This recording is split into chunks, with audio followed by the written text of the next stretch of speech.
Stan! Here we are, military types in a man cave. So that's where the shield thing ended up. It's quite nice, isn't it? Looks like it's always been there. So today's video is a bit of a book review-y thing. But first, what I'd like to do, the gentleman who gave me the barrow last week and the other items that I'm going to put in my railway shed. A video on that later, I think, another time. I painted it up to make it look more like a railway-y type thing. Military first. He does a little sideline, as I mentioned in the previous video, of like knives, a bit of a knife maker and a fettler. And he said, if you've got anything that's broken, I can repair it for you. So, what I said to him was, I went down today and I dropped off a little gift for us to say thank you for giving me the stuff. And I said, I do have a French-made bayonet for the K98. And this is by JW... I've got my glasses on. I have done a video on this before. And it was made in France under German occupation. JWH. I can't remember what it is, but you see there what the company was. But the blade itself, it's been sharpened at some point by somebody with a grinder, it looks like. But overall, the blade on this side isn't in bad condition, a bit worn there, but it's missing its grips. So what I said to the gent was, do you think you could fettle this somehow, make some wooden grips? I know you can buy reproduction ones, but I thought, you know, if he's a retired fella, and I said I'd do a video today, he might see this. He said he'd need the drawings. Well, this is actually what a wooden gripped K98 looks like. K98 bayonet. So this has probably been some, maybe even done post-war. It's been hand riveted in. So that's not probably original, but it's hard to tell with these things, the life they've had. So that's the sort of thing you're looking at. Research, I think it's S98, the K98 bayonet basically. If you looked it up, if you want to do it, I'm talking sort of directly at him now if he does see this video. That's basically what it's all about. So that's a little quick aside, and I will put these aside. In fact, I'll put them back in the cabinet. I'll pause you. Right, I'm back, don't panic.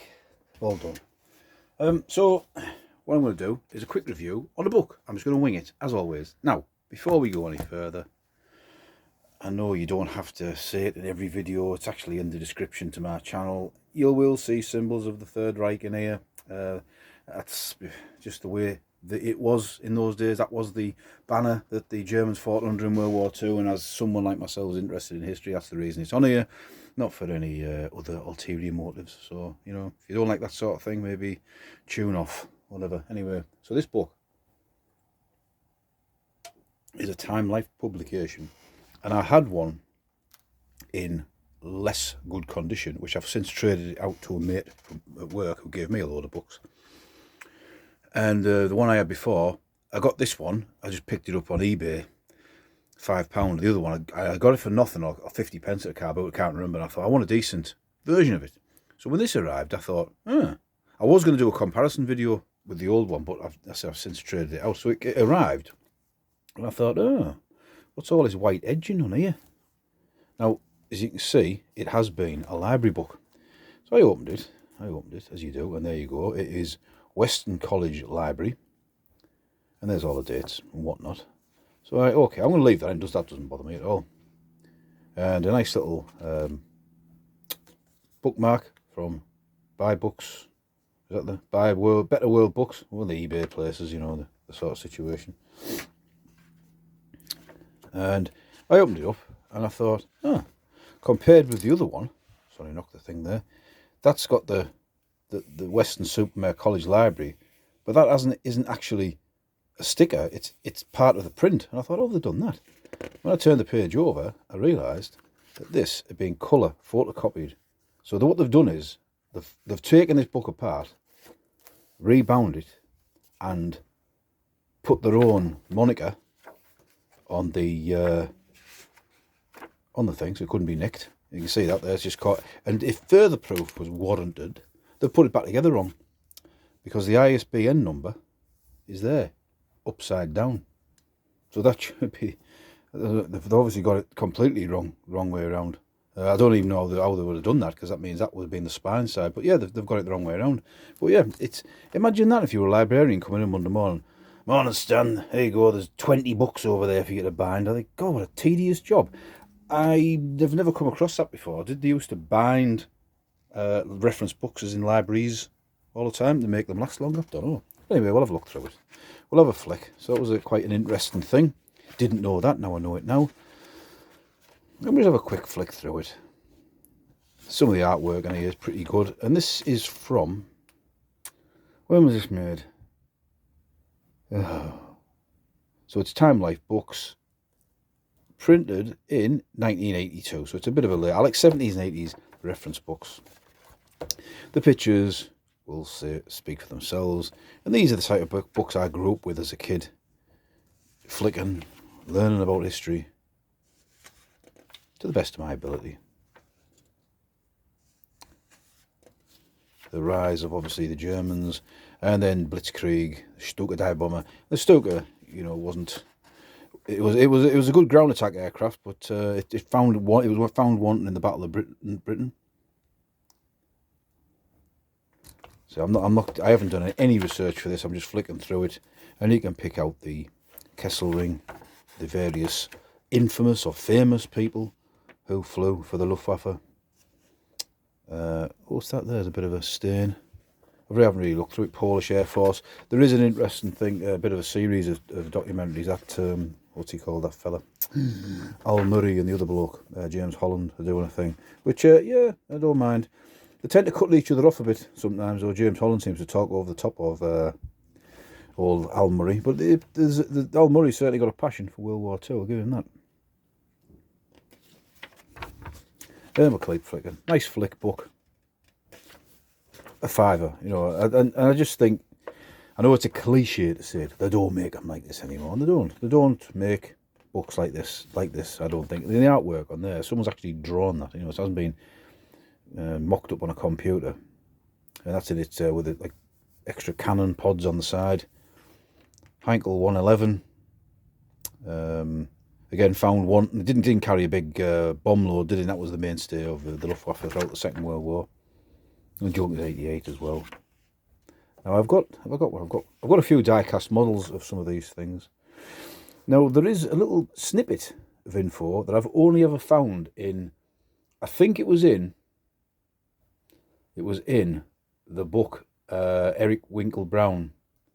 Can't remember what it's called. I've got it upstairs, where this jet, a Rado bomber, was said to have flown over the northeast of England, and I read it somewhere years ago, never found anything. I couldn't find anything on the internet about it. And then when you read the book, there's actually a photograph of what Winkle Brown said, Eric Brown had said, he was told by people, was ICI Middlesbrough, which the thing was, at the time, in World War II, there was no, ICI Middlesbrough was ICI Wilton, really. It'll be an ICI Billingham, so very close to here. So this bomber late in the war did a reconnaissance over Teesside. Certain parts of Teesside now, if you flew over, you'd probably think it's already been bombed. I can say that because I live here. So there you go. Keep going. If you pick a Kurt student, pick out any of the famous fellas in here. Some nice shots of action. I do like the way that it's interspersed with, good quality photographs of the period. I do have an airborne book somewhere as well with very similar photographs in.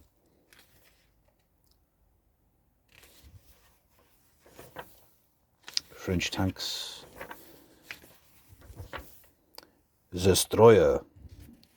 German Me-110s.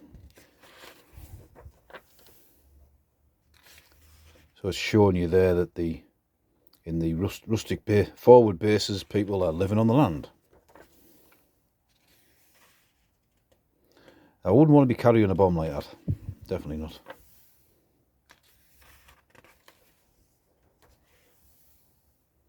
The Luftwaffe, of course. That's a famous photograph. That's in a lot of. I don't want to stretch that. Look, it'll pop. There's a famous photograph that Luftwaffe cut its teeth as the Condor Legion in the Spanish Civil War.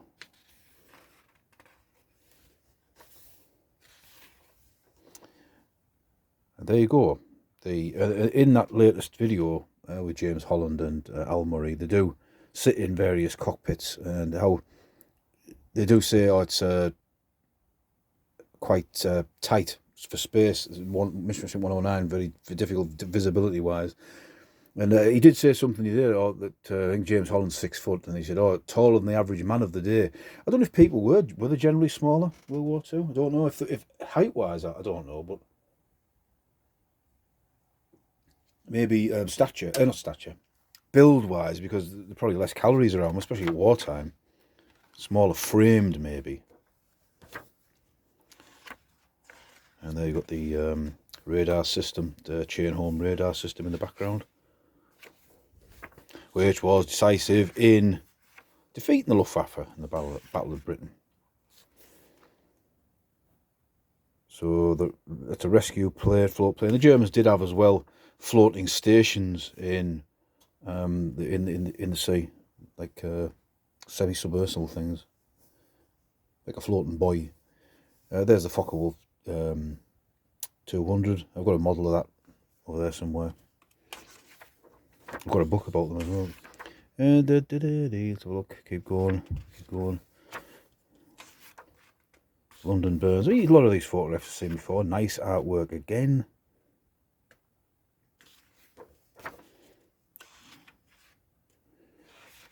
I always think that gets me in films.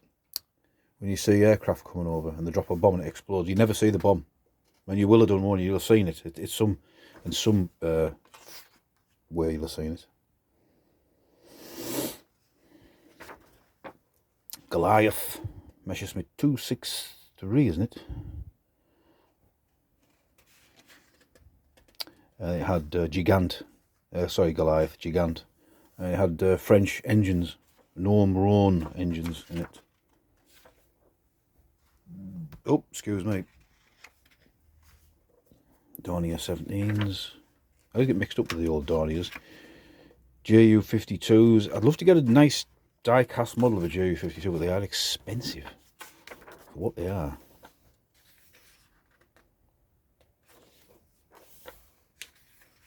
Kremlin. Hans Ulrich Rudel, and he flew exclusively, I think, in Stuka aircraft. Lost his lower leg, right leg, towards the end of the war, and he was a devout National Socialist at the end of his life. I think he was involved in politics after the war. Hans Joachim Marseille, he was the of Africa, Line of Africa? Was it the Line of Africa? He was killed in action. Wolfram von Richthofen, is he son of the famous Baron, I believe? Correct me if I'm wrong, probably am, usually am. Erich Hartmann. I do know a little bit about him. I've read about him. That he was captured by the Russians. Was he captured by the Russians and the Yanks, Americans, Yanks, and handed over to the Russians? Anyway, he ended up in Soviet captivity, and the Russians basically said, oh, we're not letting you go unless you join the East German Air Force. And he said, no, I'm not. And he stuck to his guns, and he eventually was released. He went back to the West and joined the West German Air Force. So there you go. So he stuck to his principles. Is he on it? I'm sure there's a picture in here of, there you go, there's Hartmann in his West German uniform. Adolf Galland.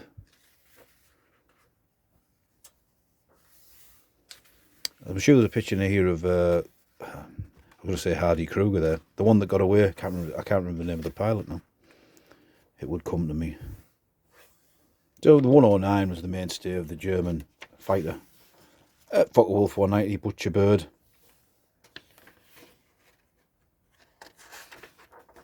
Messerschmitt 262, got a model of that as well. I mean, apparently these were, the engines they didn't last very long, the hours. They had to change everything in the inside, they'd wear out, apparently. But still, a giant leap forward. We're nearly there. Don't fall asleep. It's still Sunday afternoon in the man cave. The one that got away, what was he called again? It'll come to me after it, won't it? That's why I didn't write any notes, you see. So these are the aircraft that, towards the end of the war, the Germans were clutching at straws. People's fighter. Oh, did that? I think, did that have a ejector seat, which would have probably sucked you straight into the Comet? Eric Brown flew one of those, I believe. So did Hannah Reich, the aviatrix of the Third Reich. Rocket fuel powered. Obviously, that was a dangerous thing to fly. That's a Natter, I believe. Sort of flying version. Is it the V1? We'll have a little read. So no, it's not the Natter. That's the Man Vacuum 349 rocket. Discharged missiles in the nose, then crashed while the pilot and reusable engine drifted earthward. By parachute. Nice, eh? There we go. Mistel. Consisted of a scrap J. So basically, that would fly. The Ju-8 flew the Ju-8. Alright, so the bomb was that bit. And it would drop it.